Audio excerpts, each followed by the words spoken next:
बिस्मिल्लाहिर्रहमानिर्रहीम। अस्सलाम वालेकुम नाज़रीन। कोर्ट ऑफ क्वेश्चन में मैं हूं आपका मेज़बान अहमद फवाद। नाज़रीन, सुप्रीम कोर्ट के कमरा अदालत नंबर 1 से आज एक इंतहाई अहम फैसला जारी हुआ है। सुप्रीम कोर्ट ने शुगर इंक्वायरी कमीशन को गैर कानूनी करार देने के हवाले से जो सिंध हाई कोर्ट का फैसला था उसे मुअत्तल कर दिया है और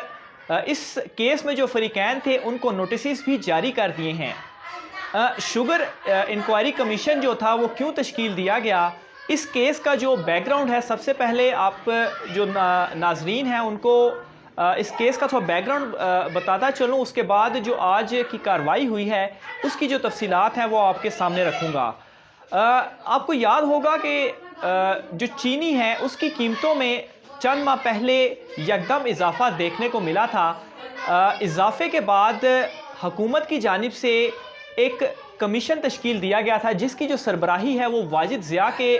ज़िम्मे सौंपी गई थी और उन्हें टास्क दिया गया था कि वो मालूम करें कि आखिर चीनी की जो कीमतें हैं वो यकदम उनमें इजाफे होने की वजूहात क्या हैं और इसमें जो मुलविस अफराद हैं वो कौन हैं, इसके ऊपर एक मुकम्मल तहकीकात की जाएँ।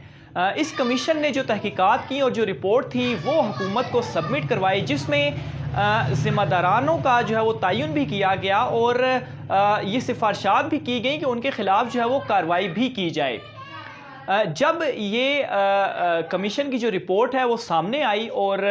कार्रवाई का रिपोर्ट सामने आने के बाद हुकूमत की जानिब से कार्रवाई का हुक्म भी दिया गया, लेकिन शुगर मिल एसोसिएशन की जानिब से इस कमीशन को गैर कानूनी करार देने के लिए एक दरख्वास्त दायर की गई इस्लामाबाद हाई कोर्ट में। इस्लामाबाद हाई कोर्ट ने क्या किया कि इस रिपोर्ट की रोशनी में जो कार्रवाई थी उसको कुछ दिनों के लिए रोक दिया और जो चीनी की कीमतें थी वो 70 रुपये फ़ी किलो मुकर्रर कर दी। लेकिन कुछ दिनों के बाद जब इस्लामाबाद हाई कोर्ट की जानिब से इस दरख्वास्त पर फैसला आया तो इस्लामाबाद हाई कोर्ट ने इस दरख्वास्त को मुस्तरद कर दिया। Sugar mill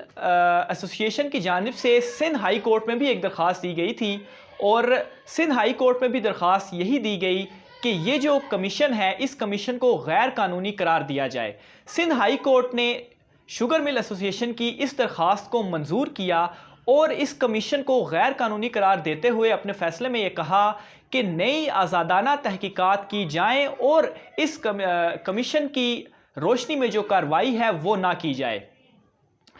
Sindh high court की जानिब से ये कमीशन को गैर कानूनी करार देने के हवाले से कुछ वजूहात थी वो बयान की गई, जिसमें सिंध हाई कोर्ट ने ये कहा कि जो कमीशन है उसने क़वायद व ज़वाबित जो हैं उनके ऊपर अमल पैरा नहीं किया, वो नाकाम हुई है क़वायद व ज़वाबित पर अमल पैरा करने में, जबकि जो कमीशन की तश्कील का नोटिफिकेशन है उसको भी गज़ट में ताख़ीर से शामिल किया गया। इसके अलावा कमीशन जो है उसकी जो तकमील थी वो भी नामुकम्मल हुई, जबकि जो दरख्वास्त गुजार थे इसमें उनको भी अपनी सफाई का मुकम्मल मौका नहीं दिया गया। जब सिंध हाई कोर्ट की जानिब से ये फ़ैसला सामने आया तो हुकूमत की जानिब से इस फ़ैसले के ख़िलाफ़ सुप्रीम कोर्ट में एक अपील दायर कर दी गई और उस अपील में ये मौक़िफ़ अपनाया कि supreme court Sindh high court के कमीशन को गैर कानूनी करार देने के हवाले से इस फ़ैसले को मुअत्तल करे। सुप्रीम कोर्ट के चीफ़ जस्टिस की सरबराही में 2 रुकनी बेंच ने आज इस अपील पर समाअत की है और कुछ सवालात जो है वो अटार्नी जनरल चूँकि अदालत में पेश हुए थे हुकूमत की जानिब से, तो कुछ सवालात जो हैं वो अदालत की जानिब से वो किए गए। अदालत की जानिब से ये एक सवाल उठाया गया कि जो कमीशन था उस कमीशन में जो भी अफराद शरीक थे वो तमाम माहिरीन नहीं थे, जिस पर जो अटार्नी जनरल थे उन्होंने ये मौक़िफ़ अपनाया कि वो लोग माहिरीन तो नहीं थे, लेकिन ये जो रिपोर्ट है इस रिपोर्ट में फैक्ट्स को बयान किया गया है। इसके अलावा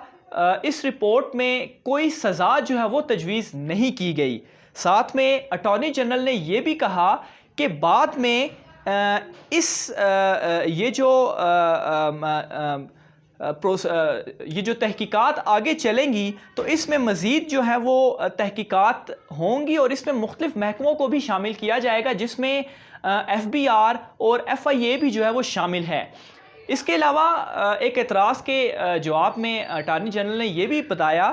کہ جو نوٹیفیکیشن جاری ہوا تھا وہ کابینہ کی منظوری کے بعد جاری ہوا، مگر اس کو گزٹ میں شامل کرنے میں تاخیر کی گئی ہے۔ اس کے علاوہ جو ایک اعتراض جو ہے وہ اٹھایا جا رہا ہے کہ کمیشن کی جو تشکیل تھی وہ نامکمل تھی، تو اس اعتراض پر اٹارنی جنرل نے عدالت کو بتایا کہ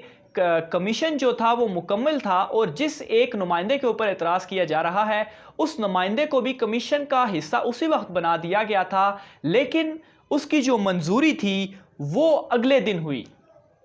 اٹارنی جنرل نے جو ہے وہ یہ دلائل دیے عدالت کے سامنے، اور عدالت کو مطمئن کرنے میں جو ہے وہ کامیاب ہو گئے، لیکن اس کیس کا جو ابھی تک جتنی بھی ڈیٹیلز سامنے آئی ہیں اس سے ایک چیز تو واضح ہو رہی ہے کہ جو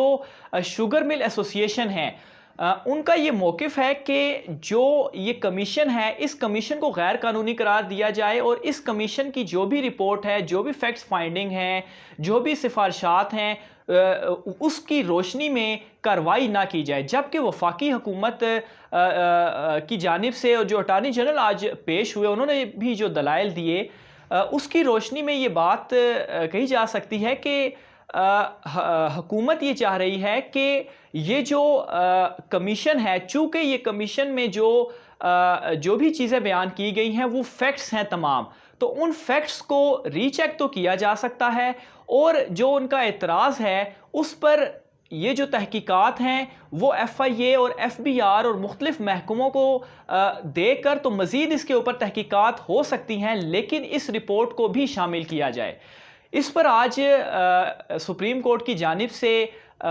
یہ جو اپیل تھی وہ ایکسیپٹ کر لی گئی ہے حکومت کی، اور اس میں جو نوٹسز ہیں وہ جاری کر دیے گئے ہیں شوگر ملز مالکان، شوگر مل ایسوسی ایشن کو، اور 1 ماہ تک کا ٹائم دیا ہے کہ وہ اپنا جو فریقین ہیں وہ اس کیس میں آ کر اپنا جو جواب ہے وہ داخل کرائیں، اور حکومت کی اپیل کو ایکسیپٹ کرتے ہوئے عدالت نے سندھ ہائی کورٹ کا کمیشن کو غیر قانونی قرار دینے کے حوالے سے جو فیصلہ تھا وہ کالعدم قرار دیا ہے۔ تو یہ آج کی مختصر جو ہے وہ